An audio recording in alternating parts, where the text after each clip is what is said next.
Beyond the newsroom, where untold story is revealed.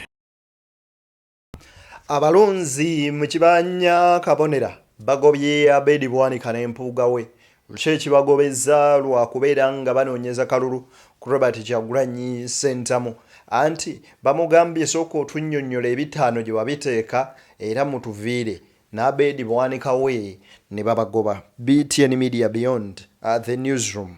Kanso Elias Luyimbazi Nalukoola aliko obubaka obukaawo bwaweereza abakulu Ebuvanjuba ne bugwanjuba ewaka wasigalawo ewasinga.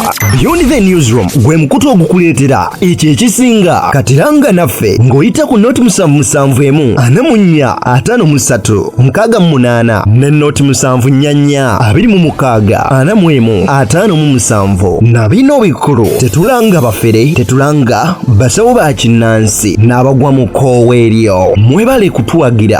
Thank you. bwaweereza abakulu abatukulembera kiki ekijje musajja mukulu ono mu mbeera banywanyi byonna mbikuleetedde nga mbikuŋŋaanyiriza osobola okuba ng'obifunira ddala bulungi nnyo nnyini ddala. Nze Deni yakutuusaako ensonga z'Ssemasonga awo nno wensinzirira okusaba n'obuwombeefu obw'ekika ekyagulu. Vidiyo no gimpere like bw'ogiwa like ejja kudduka emisinde mingi etuuke kubulisa kinnomu abe nga agifuna mu ngeri y'emu. Njagala okusaba gwe atulaba era atugoberera nti twegatteko mu butongole subscribinga ku mukutu guno obeere nga ate munnange otwegattako.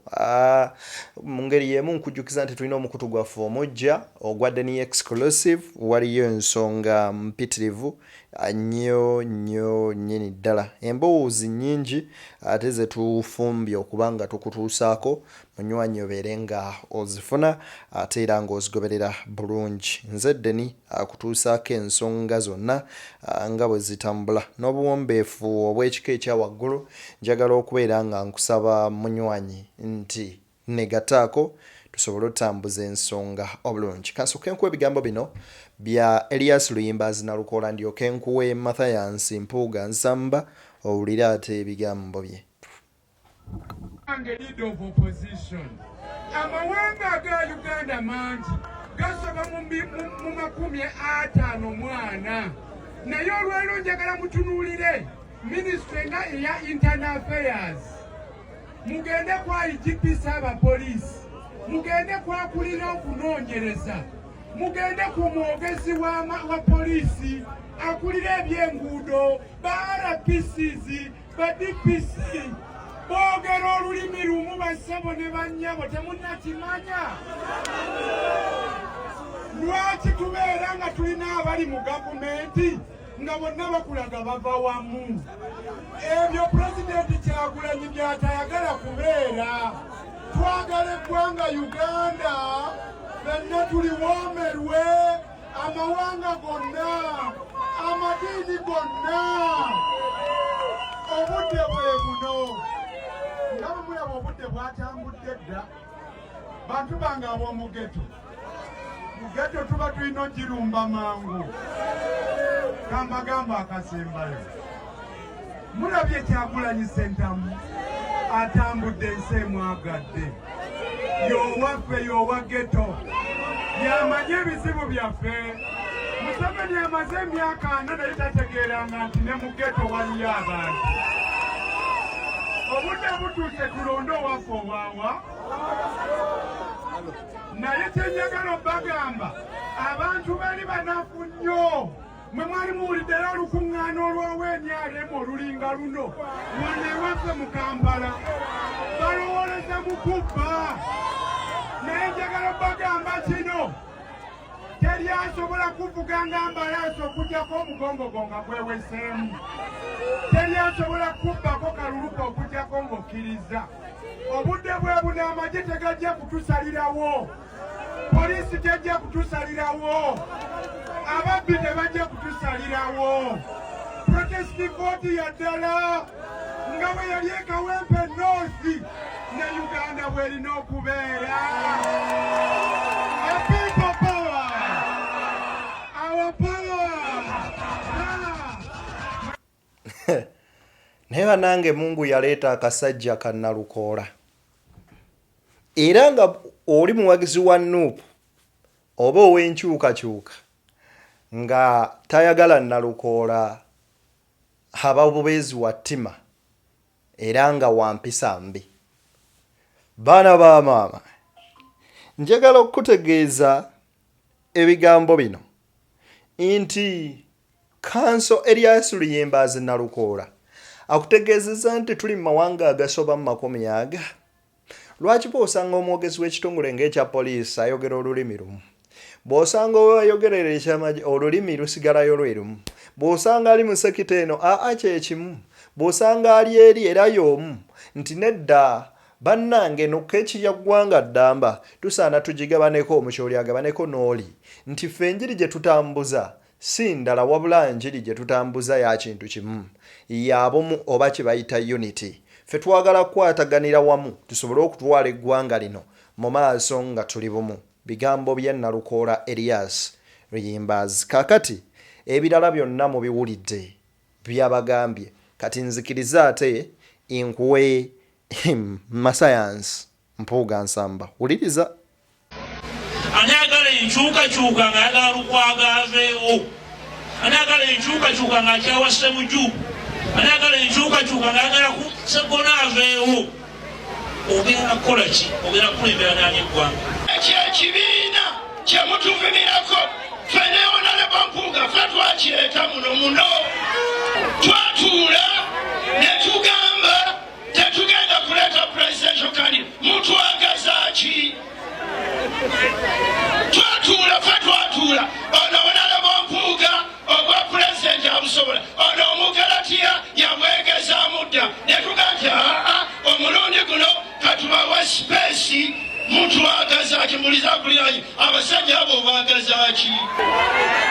Oba president mulonde gwe mwagala, bw'oba oli wankyukakyuka londo ow'enkyukakyuka, era oyagala Honorable Mathias akuwulira gw'olonda tolina mutwe. Honorable Mpuuga teyeesimbye kuba pulezidenti, asaba bamemba ba Parliamentary yabusobola yekobanye n'omukulumbe. Teriyo leader of opposition mu myaka 4 akoze nga Honorable Mathias Mpuuga mu Parliament. Teriyo. Fitina yavaawa ku mwana owammwe, yavaawa ku muntu owammwe gwe mwakuza, mwe bannamasaka, namwe ne mwegatta ku bantu ba fitina, mwagala kutta bantu bammwe. Obwana yageze mu comment section n'agamba mbu Bwanika ayogera nga jjembe. Naye ebigambo bya Mathias Mpuuga mubiwulidde bulungi. Agambye mbu nkyukakyuka ki gy'onoonya nga bwe bakwata ojja n'ojjawo Lukwago n'ojjawo Ssemuju. Kati nze nange bwenkera ku makya ne mbuuza enkyukakyuka ki PFF ya Lukwago gyeyagala okuggyawo Ssennyonyi oleete Bwowe mu Nakawa West. Oba mwasimbyewo omuntu. Kale enkyukakyuka ki gy'owulira gy'oyagala ennyo ekuleetese omulala omusimbe ku Nambuuze kuba muba asimbyewo nammwe mweba mu kubbo. Wookerera ku makyanga ogamba nti mu state etali ya dictatorship nti wabeerawo positions eziri ring fenced. Nti zino zo tuzitaddeko olukomera, wano olitakkirizibwa kwesimbawo. Tewali wabula okujjako mukkirize akaliro kabatuulemu nti kituufu abasajja babataddeko abantu. Abed Bwanika agambye teriyo leader of oppositions mu myaka 40 yali akoze nga Mpuuga. Ekyamazima matuufu ffenna tukkirize bukyanga Parliamentary ebaawo Mpuuga leader of opposition yakoze nnyo okwegabira akasiimo kuba teriyo leader of opposition yali akafunye. Ku bbanga lyonna lye tubeereddewo teri leader of opposition. Kabe mama Weni Kiza teyakafunako. bonna baani teri yali afunye kasiima era nabo bagamba Mpuuga gwe kajja kati okubanga mmwe mwafuna kasiimo kano nga ffe tetwakafuna. N'agamba ne senyo wali bayagadde ali bagaininga afuna akake.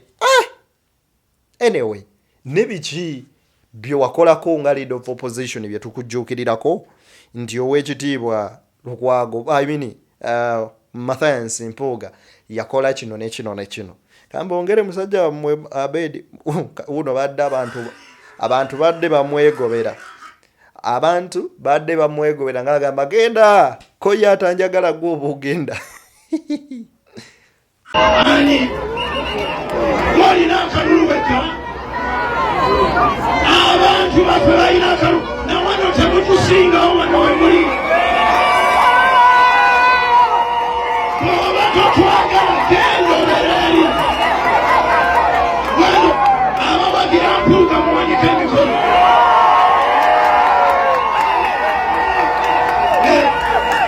sebo genda okole bibyo ebyo totukisakisa agenda tuuza muwagira mulibera kipagiro kyammwe gobantuba. Abedi yekalakasiza abantu nga bamugamba genda Mpuuga yali ebitaano Abedi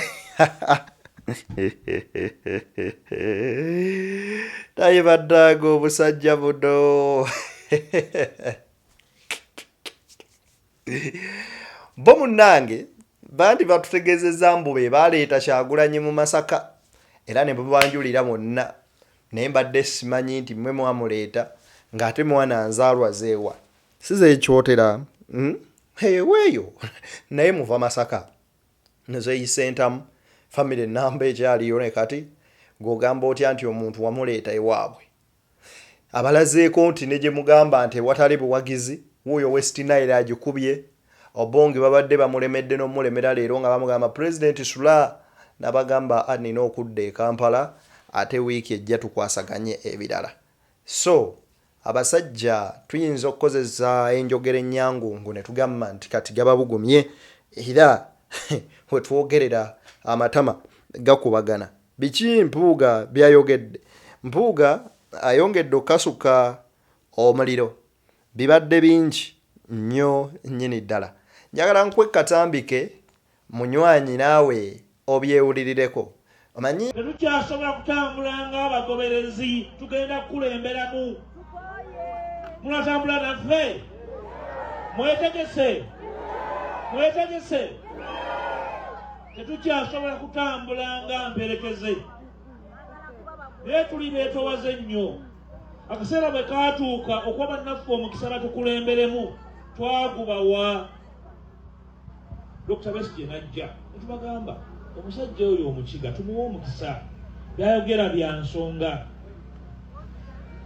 alabika aloota naffe olwa twasomerwako nituwagirako n'amama Mbabazi yabagamba ennyanja embi ekwasa ku ki ku Nkanaga muto wange Kyagulanyi najja nenja ne mbagamba nti omwana oyo muto waffe tumuwe omukisa byatamanyi si musango gwe tugenda muyambako tambule naye ne ku mulundi gwe ntugamba nti wakati mu kuyombagana ne kuvumagana tugenda kuyombagana n'abaana bano ze baŋŋamba nve mu kibiina ky'omwana ne mbagamba nze atali mwana waki nkola ebyekyana ne nkwata abasajja bakulu nga tukole ekyaffe ekyabakulu tukole ebyekikulu nze nkola by'abaana naye era sikyatuggyako omutima mulungi kugamba nti omwana ono muto waffe twagala yeekwase nti mukulu wange anzibidde ku kkubo namulekedde ekyanya atambule ogendo wagala okutambula kiri gyali okutegeeza eggwanga oba olugendo lwatambula lutegeera oba atambula bitege mumuwulirize mumwetegereze ebigambo bye mutuulye n'amaaso ge ng'abo ayogera gye muli bw'aba ategeera olugendo lwetwagala okutambula ng'ensi egyogeddwa emyaka 6 wetulafuna obwetwaze. naye bannange omwana yangamba nagana eggwa okimanyi agayaaya agabbi gaba galina entunula gye gatunulamu nga yanjawulo ne mubuuza okakasa gaba gatunula gatya Gojjo tunulora omusajja yali ebitaano bweyekaza kati yakubye ebina n'ogattako ekikumi awumbi kalamba kali awo katudde musajja abagambye nti Kyagulanyi baleeta buto waabwe ne bamuwa omwaganya mwamuleeta mwamugjawa mu bannabyabufuzi be muzimbye Kyagulanyi is not part of them. He's a self-made politician.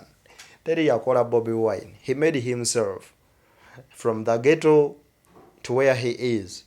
Bemwegomba otuukako akasajja kabifuna ku myaka mito. Kale simanyi kiki mugamba.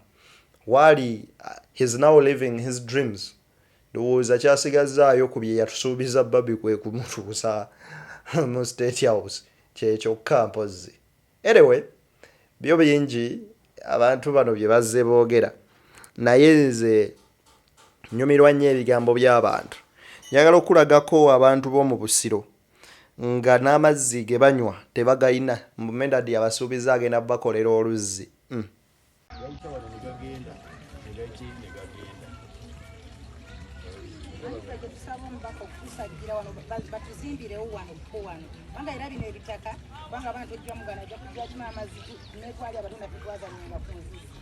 Era obazanyo bebakola ki bebateekamu omusenyu kubanga omusenyu gwawano buddayo amazzi ogava eriwe gati okoka wajja bwakuba erisaidi ne gajja gadda bwe kyetaaga kuzimba oyo naye gajja bwe gati pressure eba y'amaanyi nnyo ligayita ku abantu bagambi babeerewo kuliko jjawo ani yazimba wano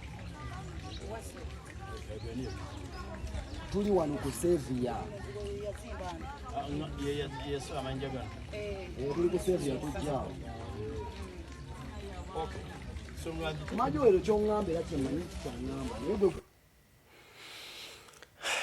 ku myaka 15 gy'amaze mukulu Medadi Sseggona abadde tamanyi bizibu bali mu kitundu kye bye balina era ng'abasuubiza nti ngenda bikolako mmaze obbiraba. Anyway, yagala kuwa katambi kano ka Mathias walukagga katini. Abagendeyo nga baavu nnyo bagagga bazibu.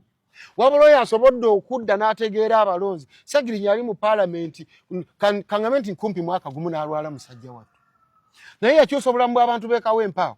Ssegirinya teyavanga ku ofiisi yange ne bw'obuuza olwo omwana bamuyita Mawejje ne sekretary wange Nakingi n'abalala bamuyita Ishaka. Gwe obabuuza ojja obabuuza ekyengeraawo. Ssegirinya teyavanga ku ofiisi yange omuwa tips. Omuwa obukodyo bw'ayina nga nze sinagendayo. Omuwa obukodyo abantu bakole bwoti. Bali presenting bwoti. Ssegirinya agenda okole oteekewo kino. Kola kino. Bigenda kukolera amawulire osigale ng'oli relevant mu bantu. Ate nga si bintu ya ssente nnyingi. Wala abatunda ebikajja abaana balina bigaali abatunda ebikajja balina capital wa mitwalo 4 n'omala omusanga n'omwongeramu 4 tasobola kwerabira ate baguze ebikajja ebyo bagamba n'esegi aguza abantu 10 olunaku abalonzi bo n'abaga Ssegirinya nnyongeramu capital oli agenda omuwangudde omutima omusajja bambi yajja n'ayongeramu omuwe ebikajja n'omugamba kati abantu tubaseera nnyo tubaseera nnyo. So that's the way I want to represent the people of Busiro constituency. Ngana agamba nti ombaka kati owaffe aliyo amazeeyo ebisanja 3 gy'emyezi 18.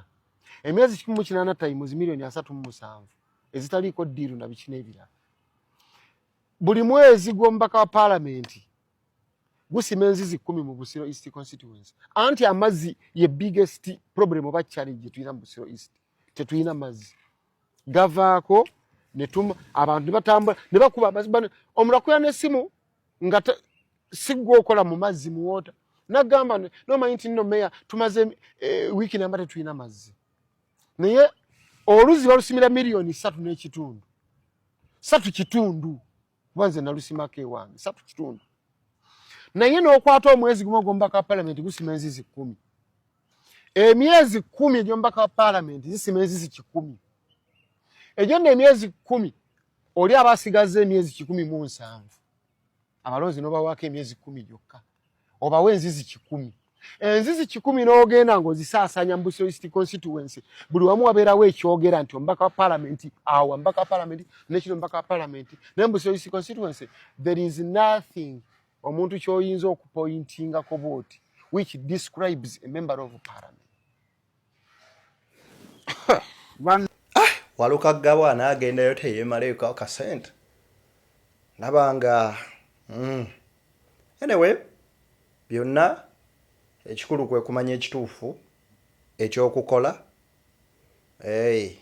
tyaba oluzungu baagenda tetwatuyamba kituufu omubaka alina omanya engeri gy'asobola okusakiramu abantu be yes kale ne bw'okwatako kasala kakatini n'okabazzaamu naye ekikulu kiri nti oba represent nze era ofubye obatuusaako services kale how we wish nti Uganda empya ebezze basobolera ddala okweyagala. Banywanyi munzikirize mbateere wano nze Deni omukutu gwoliko gwa Beyond the Newsroom. Ngenda kukuleetera ensonga nnyingi tovaako.